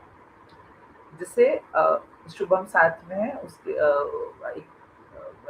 इसीलिए इस बात को छेड़ भी रहे हैं वो, और इस पे डिटेल कर सकता है। आप देखो, एक मूवी है चंडीगढ़ करे आशिक, उसमें 2 ट्रांस कैरेक्टर है, एक हिजड़ा समुदाय से है जो सड़क पे मांगती है, और दूसरी है फिल्म की अभिनेत्री। अब अभिनेत्री के साथ रिश्ता जोड़ा जा सकता है, वो ट्रांस है पर उससे रिश्ता जोड़ा जा सकता है, उसको बीवी बनाया जा सकता है, बीवी बनने का सोचा जा सकता है। क्यों? क्योंकि वो एकदम पहचानी ही नहीं जा रही है, वो पूरी औरत दिखती है ना, इतनी औरत की उसके साथ सो चुका मर्द भी ये नहीं पता कर पाया कि वो एक्चुअली औरत नहीं जन्म से, ठीक है। और ये बात बोल भी कौन रहा है? वो जो हिजड़ा समुदाय से साथी है, ट्रांस महिला है, वो ही हीरो को ये बात समझा रही है कि देखो मेरी तो जो जिंदगी है वो चली गई, पर उस हीरोइन का समझो वो सही समय पर उसने ऑपरेशन करवा लिया था, उसने सही समय पर सब कुछ कर लिया था। अब आप देखिए कि 2 ट्रांस में भी कौन सी ट्रांस घर की बहू बन सकती है, बीवी बन सकती है, पार्टनर बन सकती है, और कौन सी ट्रांस नहीं बन सकती। तो ट्रांस महिला में भी ये डिफरेंस है ना। और ये बिल्कुल वैसा ही है जैसे जाति की व्यवस्था में कौन प्रियसी गर्लफ्रेंड तक सीमित है और कौन बहू बन सकती है ना। एक बड़े नेता है जिन्होंने एक बार एक बयान में कहा था कि दिल्ली बम्बई की लड़कियां पत्तल जैसी होती हैं जिनको चाट के फेंक दिया जा सकता है, पर गांव की औरतें तो सभ्य सुशील महिलाएं, सांस्कृतिक, हमारे प्रदेश की महिलाएं तो सभ्य सुशील सांस्कृतिक महिलाएं होती हैं जिनको बहू बनाया जा सकता है। तो इस तरह के डिस्कोर्सेस है ना, कि औरत तो सब औरत है ना। अब कई बार धार्मिक लोगों से भी अगर आप उनके धर्म से ही ऐसे बोलो कि आपके धर्म में तो सिखाया गया है कि औरत का सम्मान होना चाहिए, हाँ, पर वो वाली जो औरत होती है वो दूसरे तरह की औरत होती है। हर औरत का सम्मान नहीं है। राम जी ने भी ताड़का मारी थी। तो और फिर वही दूसरे के सामने चिल्लाकर बोलेंगे मेरे धर्म में तो औरतों की बड़ी ऊंची जगह है। तो फिर कौन से वाले औरत की ऊंची जगह है? इसी तरह जब आप बोलते हैं मैं ट्रांस का रिस्पेक्ट करता हूँ या मैं क्वेयर लोगों को मैं जज नहीं करता, कौन से वाले क्वेयर जो आपके हाँ में हाँ मिला रहे हैं, जो आपकी तरह की बातें कर रहे हैं, उनको आप नहीं चढ़ाते, जो आपके साथ एडजस्ट कर रहे हैं आपके समाज में, पर जो आपके समाज को एंजाइटी दे रहे हैं, है ना? बोलता क्वेयर व्यक्ति, अभी तो क्वेयर व्यक्ति क्लोजेट में, वो सिर्फ अपने बारे में बोलता है मैं क्वेयर हूँ, मैं ऐसे जीता हूँ, पर फिर वो आपकी शादी में भी आ रहा है, आपके साथ फेरे को भी देख रहा है, आपकी भी आपको दहेज को पैर छू रही है, उसको भी उसके समय भी ताली बजा रहा है, उस क्वेयर से आपको दिक्कत नहीं होगी। आपको कौन से क्वेयर से दिक्कत होगी? जो खुद क्वेयर आइडेंटिटी के साथ प्राउड है और सामने आपको चैलेंज भी कर रहा है, ये क्या कर रहे हो, क्यों अपनी बीवी से पैर छुआ रहे हो, तुम दोनों बराबर के रिश्ते में हो ना। वो क्वेयर आपको बहुत गंदा लगेगा, वो बड़ा बुरा क्वेयर लगेगा, है ना? और इसीलिए आप, है ना, सिमिलरली वो ट्रांस जो ऑपरेशन करवा रहे हैं, है ना, आज आज नए ट्रांस एक्ट के द्वारा ये कहा जा रहा है कि नहीं, हम जो शरीर में मेडिकली चेंजेस करवाएंगे हम उसी ट्रांस को ट्रांस मानेंगे। क्यों नहीं आप नॉन सर्जरी वाले, आप क्यों चाहते कि मैं ऑपरेशन करूं? आप क्यों चाहते हैं कि हम एक तरह का मेडिकल इंटरवेंशन करें? क्योंकि आपको बर्दाश्त ही नहीं हो रहा है कि ये शरीर जो जिसको मेरे मेरे धर्म ग्रंथ, मेरा मजहब, मेरा समाज आज एक जेंडर का मानता है, वो उसी शरीर में बिना तकलीफ झेले अपने आप को औरत या मर्द, अपने आप को अपनी मर्जी से कोई भी पहचान देता है ना? और फिर वो कहानियां गढ़ते हैं। तो कौन सी ट्रांस बॉडी एंजाइटी क्रिएट कर रही है, कौन सी ट्रांस बॉडी आपके ढांचे को खतरा पहुंचा रही है? वो ट्रांसनेस, वो क्वेयर विमर्श जो आपके ढांचे को खतरे में डालती है, वो वाला क्वेयर विमर्श आप कभी नहीं आने देंगे अपनी पढ़ाई में, अपने फिल्मों में, अपने जगह पर। मुझे बहुत दिक्कत होती है कि कहीं कि जब कोई क्वेयर आइडेंटिटी दिखाया जाता है किसी पिक्चर में भी, मैक्सिमम कुछ एक्सेप्शंस है मुझे पता है, पर शुभम हाईलाइट करेंगे कि क्वेयर कैरेक्टर है तो भाई उसकी जिंदगी में लगता है जैसे क्वेयरनेस के अलावा कुछ है ही नहीं। यहाँ हम माँ अर्बन फॉरेस्टिंग पे भी काम कर रहे हैं, इन्वायरमेंट पे भी काम कर रहे हैं, स्त्री मुक्ति पर काम कर रहे हैं, फेमिनिज्म पे काम कर रहे हैं, इतनी बड़ी शख्सियत है हमारी। आप सिर्फ हमें अगर हमारे, मतलब मैं कुछ कुछ ना बोलूं और कहूँ केतन जी पुरुष हैं, पूजा जी महिला हैं, यही उनकी पहचान है। वो लेखिका नहीं, वो एकेडमिशियन नहीं, वो स्कॉलर नहीं, वो कुछ नहीं, वो सिर्फ मर्द। ये कितना वाहियात है, किसी इंसान को ये कितना छोटा कर देता है। और अमूमन यही होता है कि क्वेयर आइडेंटिटीज जो दिखाए भी जाते हैं, ऐसे लगता है जैसे उनकी जिंदगी में और कोई आइडेंटिटी है ही नहीं। वो कविताएं नहीं लिखते, वो गाने नहीं गाते, वो कुछ नहीं करते, जबकि हमारे इर्द गिर्द तो हम जिनके साथ दोस्तियां कर रहे हैं, जिनके साथ मिल रहे हैं, जिनके साथ उठ रहे बैठ रहे हैं, हम तो बहुत खूबसूरत लोग हैं। हमारे तो कितने साथी कविताएं लिखते हैं, देखो वो पिक्चर बना रहा है, कविताएं भी लिखते हैं। हाँ, मैं भी कविताएं हम भी लिखते हैं। मैं तो हम तो बहुत आर्टिस्टिक लोग हैं और हमारे साथी भी सारे आर्टिस्टिक लोग हैं। तो ये हम इंसान की पहचान को सिर्फ लैंगिकता के दायरे में डाल देना भी क्या ये वाला क्वेयर विमर्श है कि इस तरह का क्वेयरनेस स्वीकार है? हो सकता है कुछ क्वेयर लोग बोल दे कि हाँ उन्हें स्वीकार है, पर मुझे, मेरे व्यक्तिगत तौर पर मुझे नहीं समझ में आता है जब इस तरह का कोई विमर्श बनाया जाता है कि वो क्वेयर इंक्लूसिविटी का मतलब है एक बस खाना पूर्ति के लिए एक एलजीबी कुछ घुसा दो ताकि वो दिखे कि हाँ कुछ है, पर उसके इर्द गिर्द की कहानियों को, उसके इर्द गिर्द की दुनिया को बहुत रेस्ट्रिक्टेड रखा जाता है। शुभम? हमारे पास बहुत सारे सवाल हैं, तो मैं बारी-बारी हाँ, से सारे सवाल एक ही साथ पूछना है या फिर नहीं एक-एक करके? अगर सिमिलर तरह का है सवाल, जैसे एक ही पॉइंट मुद्दे पर है, तो उन सवालों को साथ में लिया जा सकता है, फिर वरना जी। विषय अ, शशि भूषण पूछ रहे हैं, अपर कास्ट हेजीमनी और पितृसत्ता मिथकों, परंपराओं, धार्मिक मान्यताओं, सामाजिक रूढ़ियों, लैंगिक यौनिक आक्रमणों से कैसे क्वीर समूह को स्वतंत्र अस्मिता को नियंत्रित करता है? कि खाली क्वेर समुदाय को नहीं करता, ये हम सबको करता है। धर्म, अपर कास्ट हेजेमनी, ये सारी की सारी जेंडर बाइनरीज पर टिकी हुई है। ब्राह्मण महिलाओं के लिए मनुस्मृति में अलग नियम है, दलित महिलाओं के लिए अलग नियम है। ये अलग नियम बनाने की जरूरत क्यों पड़ी आपको? क्योंकि आपको पता है कि जेंडर की बाइनरीज को फिक्स रखेंगे, जितना कंस्ट्रक्टेड रखेंगे, आपसी रिश्ते नहीं बनने देंगे, तो तो जेंडर नहीं टूटेगा, जेंडर नहीं टूटेगा तो जाति भी नहीं टूटेगी। जेंडर और जाति हमें एकदम क्लोज रिलेशनशिप में है, एक एक के बुनियाद पर दूसरा खड़ा है।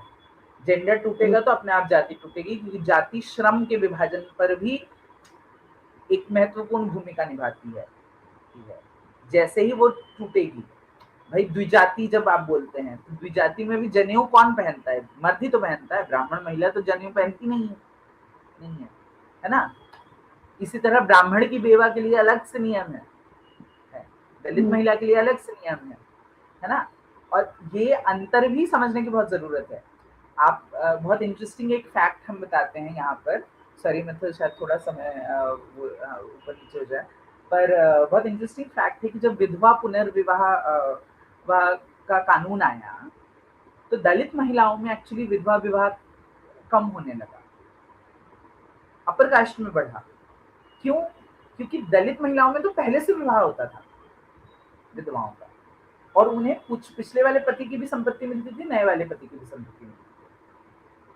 जबकि नए विधवा विवाह के कानून की वजह से क्या हुआ, जो कानून था वो उसने सबको हिंदू आइडेंटिटी में रखा, और दलित महिला, और सिर्फ ये है कि नए वाले पति का प्रॉपर्टी इनहेरिट होगा।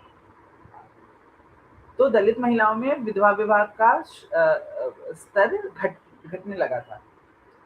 इस तरह से जाति और जेंडर जो है आपस में कनेक्टेड है। इसीलिए बहुत बार ये जो लड़ाई है कि दलित हिंदू नहीं है, या दलितों को अलग से हिंदू आइडेंटिटी के भीतर एक पहचान दी जाने का जो संघर्ष है, ये बहुत प्रोमिनेंट है, और इसका बहुत बड़ा रिलेशनशिप इन जेंडर के नुआंसेस से आता है, कि जब यूनिफॉर्म लॉज बनते हैं तो वो किस तरह से काम करते हैं, है ना? आज जब हम क्वेयर लॉज की भी बात कर रहे हैं, तो आप देखिए कि सुप्रीम कोर्ट में जब सेम सेक्स मैरिज के अपील को खारिज किया गया, तो उसमें भी एक बड़ा बयान जो था वो ये था, उस चर्चा के तौर पर उसमें बहुत सारे पॉइंट्स पर चर्चा हुई, और बार बार इस पॉइंट पर चर्चा हो रही थी कि कल्चर में मैरिज एज एन इंस्टीट्यूशन, जिसको फैमिली स्ट्रक्चर को स्ट्रेंथन करने के लिए बनाया गया है, अगर हम इस तरह की शादियों को जगह देंगे तो वो स्ट्रक्चर्स में दिक्कतें आएंगी, है ना? तो अब इंडिया के कॉन्टेक्स्ट में अगर देखेंगे तो शादी सिर्फ मर्द और औरत के रिश्ते को नहीं स्ट्रक्चर करती है, बल्कि वो जाति की व्यवस्था को भी बनाए रखने का एक बड़ा केंद्र है। समान जातियों में शादियां होंगी तभी वर्ण व्यवस्था बनी रहेगी, वरना वर्ण संकरता फैलेगी। तो क्वेयर मैरिजेस खाली जेंडर पर हमला नहीं करेगा, वो जाति के उस ढांचे पर भी हमला करेगा। इसीलिए भी क्वेयर विमर्श या इस तरह की पॉलिसीज क्वेयर लोगों को एक्सेस नहीं करने दी जा रही है। तो ये जो सामंजस्य है जाति और जेंडर का आपस का कनेक्शन, ये हमेशा याद रखना बहुत जरूरी है। इसके और ये जमीन तक बहुत असर करता है कि जब हम बोलते हैं स्त्रियात्मक शरीर कि महिलापन किसका है, या जैसे इसमें बात की मैंने कि चंडीगढ़ करे आशिकी में वाली जो हम बात करते थे कि ट्रांसनेस में भी कौन सी ट्रांस महिला होगी जो महिलाओं जैसी होगी, है ना? तो एक सवर्ण ट्रांस वुमन जब ऑपरेशन करती है और फिर वो सर्जरी करवाती है 6 में, तो उसको एक महिला वाला जो शरीर मिलता है उसमें उसका एक बनावट होती है, जबकि एक दलित व्यक्ति जो बचपन से श्रम कर रहा है, खेत में काम कर रहा है, वो जब ट्रांजिशन करेगा तो उसका शरीर का ढांचा एक अलग तरह से आएगा। तो शारीरिक बनावट में फिर एक्सेस टू आइडेंटिटी और वो ब्यूटी स्टैंडर्ड्स, महिला होने के स्टैंडर्ड्स पर कौन खड़ा हो पाएगा, ये एक प्रश्न बन जाता है, जो अंतर अनुभागिता के इतिहास से बहुत मिलता जुलता है कि जब ये हुआ कि महिलाओं को भी काम दिया जाए, पुरुषों को भी काले लोगों को भी काम दिया जाए, तो देखा गया कि काले मर्दों को काम मिल रहा है और सफेद औरतों को काम मिल रहा है। थर्ड कैटेगरी के तौर पर काली महिला को नौकरी नहीं मिल रही है। क्यों? क्योंकि पुरुष होने की वजह से काले पुरुष को फैक्ट्री में वर्किंग लेबर के तौर पर रख लिया जा रहा था और खूबसूरती और श्वेत वर्ण के वजह से सफेद औरतों को रिसेप्शनिस्ट और पीएस और सेक्रेटरी की जॉब मिल रही थी। इसीलिए अंतर अनुभागिता का कॉन्सेप्ट आया कि काली महिला कहाँ जाएगी जो किसी ढांचे में फिट नहीं हो रही है। तो ऐसे तो इसी तरह का जाति के साथ भी रिश्ता है कि तो जाति को छोड़कर भारतीय खासकर इस साउथ एशियन कॉन्टेक्स्ट में धर्म जाति इनको छोड़कर क्या जेंडर का डिस्कोर्स अलग किया जा सकता है? तो नहीं किया जा सकता, क्योंकि वो हमारे अंदर बहुत गुथा हुआ है ना। कहीं पर भी इवन जब आप धर्मशास्त्र भी पढ़ते हैं, जब आप हमारे धर्मों को पढ़ते हैं, तो आप देखेंगे कि कभी वो खाली महिला के लिए कोई नियम नहीं है, वो ब्राह्मण महिला के लिए नियम है, वो दलित महिला के लिए नियम है ना। तो हम अलग अलग आइडेंटिटीज हैं। हम कभी इंटरसेक्शन में औरत म्हणजे सब औरत नहीं है, दलित औरत और एक आइडेंटिटी है, ब्राह्मण औरत एक तरह की आइडेंटिटी है, उसी तरह ट्रांसनेस भी है, उसी तरह क्वेयरनेस भी है। तो हमारी आइडेंटिटीज कुछ जगह पर कॉमन होती है पर कुछ जगह पर अंतर भी है हमारा। तो हमारी सॉलिडारिटीज भी उसी तरह से डेवलप होती है। जैसे अश्वेत महिलाओं काली महिलाओं के आंदोलन में एक बात उठी थी कि हमारे आंदोलन में हमारी एक तरह की सॉलिडारिटी काले पुरुषों के साथ है, काला होने की वजह से, पर पुरुष होने की वजह से वो हमारे शोषक है। सिमिलरली हमारी औरत होने की वजह से हमारी सफेद महिलाओं के साथ एक तरह की सॉलिडारिटी है महिला होने की, पर हमारे बीच में एक शोषक और शोषित का भी रिश्ता है जो हम नहीं भूल सकते काले और गोरे की वजह से। तो इसी तरह से हमारे जीवन में भी, हमारे संघर्षों में भी हमें ये देखना पड़ता है कि हमारी सॉलिडारिटीज कितनी और किसके साथ बन रही है।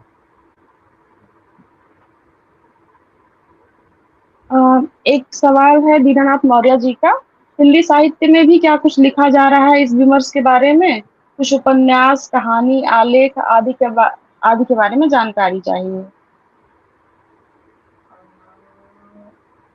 हिंदी साहित्य मुझे बहुत ज्यादा तो हिंदी साहित्य से नहीं है ट्रांसलेशंस एक्चुअली हैं जो आप पढ़ सकते हैं, है बहुत सारी, पर कुछ लोग हैं जो क्वेयर विमर्श पे अब लिखना शुरू कर रहे हैं या जो नारीवादी दृष्टिकोण से लिख रही हैं, जैसे सुजाता चुकेरवाली हैं ऐसे लोगों के राइटिंग्स में काफी अच्छा आपको विमर्श देखने को मिलेगा, पर एज इन होल आपको बहुत मुश्किल ही है कि कहीं पर आपको मिलेगा। ये यूजुअली जो है वो इंग्लिश में ही है और उसका अगर अनुवाद हुआ है, जैसे साथी अभी बोल रही थी कि मानवी बंदोपाध्याय की ऑटोबायोग्राफी जो है वो उसका हिंदी ट्रांसलेशन पढ़ा है। तो इस तरह के बहुत सारे किताबों का हिंदी ट्रांसलेशन है, पर हिंदी में ही होल एंड सोल क्वेयर विमर्श बहुत ज़्यादा मतलब अगर हो मुझे बहुत वैसा कन्विंसिंग नहीं लगा है। हो भी सकता है, मैं बहुत स्कॉलर व्यक्ति तो नहीं हूँ इस तरीके के। इस पे मैं ऐड करूँगा कि मतलब एज अ होलिस्टिक तो अभी ग्रो कर रहा है। बहुत ही आई थिंक ताज़ा विमर्श है, पिछले कुछ 4-5 सालों में ही ज़्यादा देखने को मिला है। उपन्यास मुझे अभी नहीं लगता है कि एज सच कोई बहुत प्रोमिनेंट कोई उपन्यास है जो क्वियर विमर्श के ऊपर है। हालाँकि बहुत पहले की भी, जैसे चॉकलेट करके एक कहानी संग्रह है जो बहुत पहले का एक संग्रह है जिसमें क्वियर कैरेक्टर्स की बात होती है। बट राइट नाउ अगर आप देखेंगे तो कविताओं के फॉर्म में बहुत सारा काम हो रहा है, जिसका जैसे धर्मेश हैं, उनकी कविताएं रहती हैं, आर चेतन क्रांति हैं, उनकी बहुत सारी कविताएं हैं जो क्वियर कैरेक्टर्स को सेंटर में लेके आती हैं।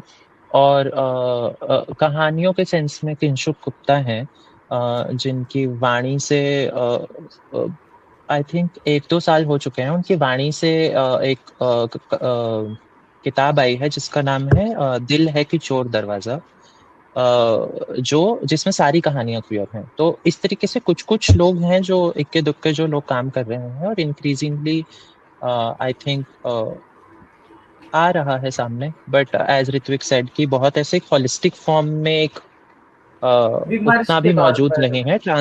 ट्रांसलेशंस जरूर हैं, बट वही आशा है कि वो धीरे धीरे ग्रो करेगा जिस तरीके से और लोग हमें सामने दिख रहे हैं। जितने दिन में लड़ाई हमारी 1 कदम 10 कदम बढ़ती नहीं, उससे पहले पीछे चली जाती है।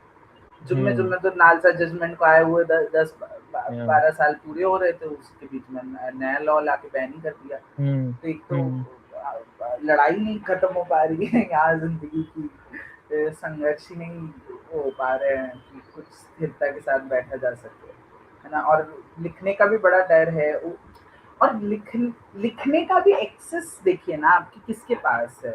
मतलब मुझे कोई सिसहेड प्रोफेसर और एकदम आर्ट कर बोलता है कि मैंने ट्रांसजेंडर लोगों को लिखा है, आई एम लाइक मैं आपको क्यों पढ़ूं, मतलब जिसका वो एक्सपीरियंस नहीं है वो क्यों लिख रहा है ना। तो मैंसप्लेनिंग इतना ज़्यादा है।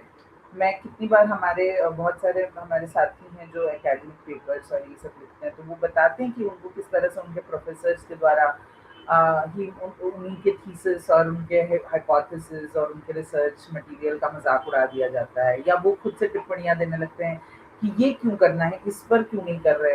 अरे भाई, हम डिसाइड करेंगे ना हमें किस पर रिसर्च करना है, हमें किस पर लिखना है, हमारे लिए कौन सी चीज़ ज़्यादा महत्वपूर्ण है आपके लिए, हमारे।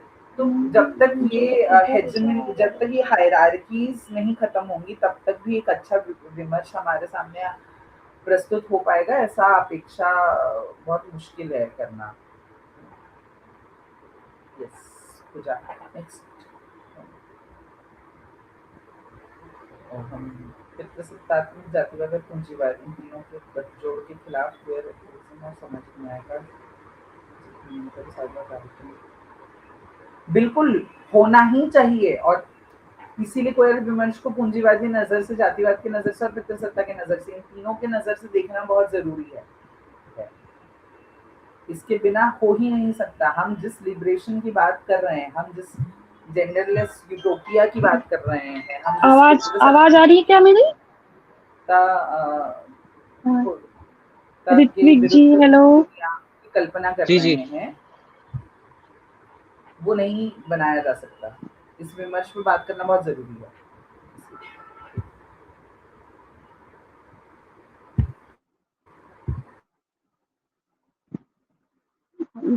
कनेक्ट नहीं होता, नेटवर्क प्रॉब्लम।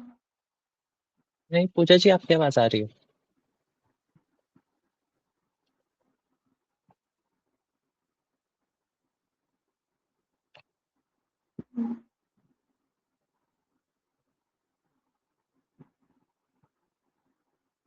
आप जारी रखिए पूजा, सवाल शुभम लेंगे।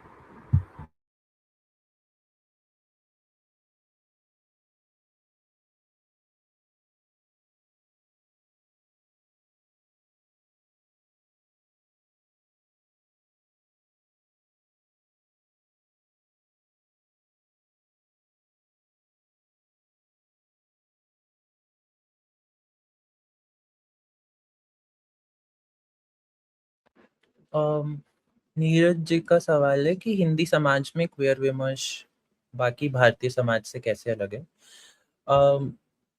इस पे एक तो मैं हमेशा से ये फील करता हूँ कि जो बाकी जितने विमर्श हैं, जैसे हालांकि कोई भी विमर्श स्टैंड अलोन नहीं होता है, उसे कलेक्टिव ही देखने की जरूरत है। बट अगर हम स्टिल अगर हम जैसे स्त्री अस्मिता की बात करें या दलित अस्मिता की बात करें, बहुजन अस्मिता की बात करें, तो वो सारे मुझे पर्सनली लगता है कि वो still in some form visible struggles हैं।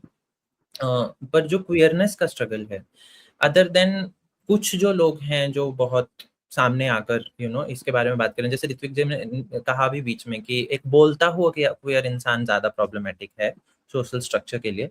बट कितने सारे लोग हैं, जैसे उन्होंने कहा कि ऐसे लोगों को हम जानते नहीं हैं। आजकल हर एक शो में एक ना कोई जबरदस्ती घुसाने की बात हो रही है, और ऋत्विक जी ने कहा बट हर एक घर में भी कोई ना कोई एक क्वियर इंसान होगा ही। तो ये जो इतने सारे लोग हैं, जो इतनी सारी आबादी है जो हिडन है, वो आई फील क्वियर विमर्श को बाकी सब विमर्शों से और बाकी समाज से अलग इस सेंस में भी बनाता है कि it is a struggle which is mostly of invisibility. वो एक आपका स्ट्रगल सबसे पहले विजिबिलिटी का स्ट्रगल है, उसके बाद आपका स्ट्रगल सोशल स्ट्रगल है, जिसमें आपको हक की बात करनी है, जिसमें आपको सोशल स्ट्रक्चर में आने की बात करनी है, जिसमें आपको राइट टू एजुकेशन, आपको रिजर्वेशंस, हर एक चीज की बात करनी है। बट सबसे पहले तो आपका स्ट्रगल विजिबिलिटी का ही स्ट्रगल है, जो आपको अपनी फैमिली में भी नहीं मिलती है। तो इसीलिए मुझे लगता है क्वियर डिस्कोर्स जो है इट्स वेरी नेसेंट इंडिया में, और उसको थोड़ा सा और विद टाइम आई थिंक या बनेगा। और आप कुछ कहेंगे? हिंदी का एक क्वेश्चन आया है कि हिंदी समाज में क्वियर विमर्श बाकी भारतीय समाज से कैसे। भाषा, हिंदी भाषा बहुत जेंडर्ड भाषा है, इसमें लिखना एक बहुत बड़ी चुनौती है कि आप नॉन बाइनरी जैसे आइडेंटिटीज को आप एक जेंडर लेस दुनिया की संकल्पना कैसे करेंगे एक ऐसी भाषा में जिस भाषा में जो भाषा ना सिर्फ जेंडर्ड है बल्कि जेंडर हायरार्किकल है।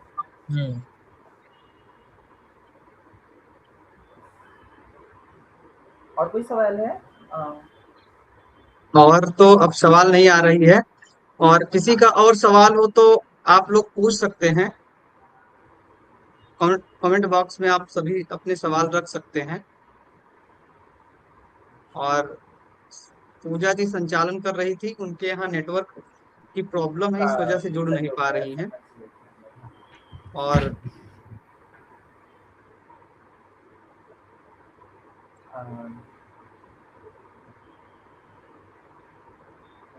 और मुझे लगता है कि अब कोई प्रश्न नहीं आएंगे, पूजा जी जुड़ चुकी हैं। पूजा जी आप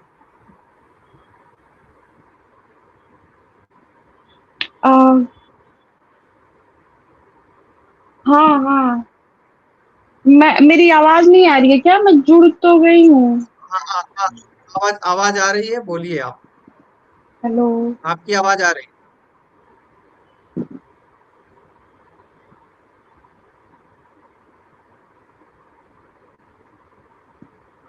हाँ था जी, आवाज आ रही है मेरी? हाँ हाँ जी जी। Hello hello hello. I guess साथी आप ही इसका आगे देख लीजिए पूजा का। ऋत्विक जी से मेरा एक वो सवाल था कि कल ट्रांस बिल पर आखिरी हियरिंग है, उसे लेकर आप क्या सोच रही हैं? मतलब किस तरह से आशान्वित हैं? तो बिल पर हेयरिंग है, आखिरी नहीं है। कल एक हेयरिंग है।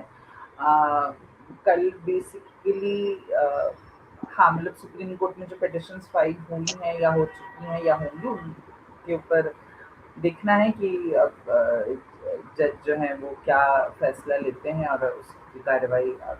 अभी तो लड़ाई लंबी है और देखना है कि किस तरह से आगे दिशा जाती है। पर जो मुख्य मुद्दा है और जिसमें सभी के साथ की ज़रूरत थी वो है कि 2026 वाला जो अमेंडमेंट है उसको पूरी तरह, और उसके साथ इफ बट नहीं है कि इसमें कुछ थोड़ा बहुत नेगोशिएशन करके अगर चला देना। This has to go back completely 100%। जितना है ये बिल के साथ नो इफ एंड बट, नए अमेंडमेंट के साथ नो इफ एंड बट, पूरा का पूरा वापस। जी, लगता है कि अब पूजा जी नहीं जुड़ पा रही हैं, और हाँ, हम कार्यक्रम के समापन की ओर हैं, और कोई प्रश्न भी नहीं आ रहे हैं, तो समापन करते हैं। ऋतिक जी और शुभम जी ने, आप सभी ने बहुत ही अ, महत्वपूर्ण परिचर्चा की है यहाँ पर। एक जो अनछुए विषय, जिस पे बहुत ज्यादा चर्चा नहीं होती है मुख्यधारा में, और इस विषय पर बातचीत हुई और विभिन्न पहलुओं पर बातचीत हुई है। और हम सत्य शोधक समता सभा की तरफ से आप सभी का आभार व्यक्त करते हैं, ऋत्विक जी का, शुभम नेगी जी का। और फिर हम इसी तरह एक नए विषय के साथ हम अगले कार्यक्रम में जुड़ेंगे। आप सभी दर्शकों का, श्रोताओं का, आप सभी का आभार। नमस्ते। नमस्ते, जिंदाबाद। शुक्रिया।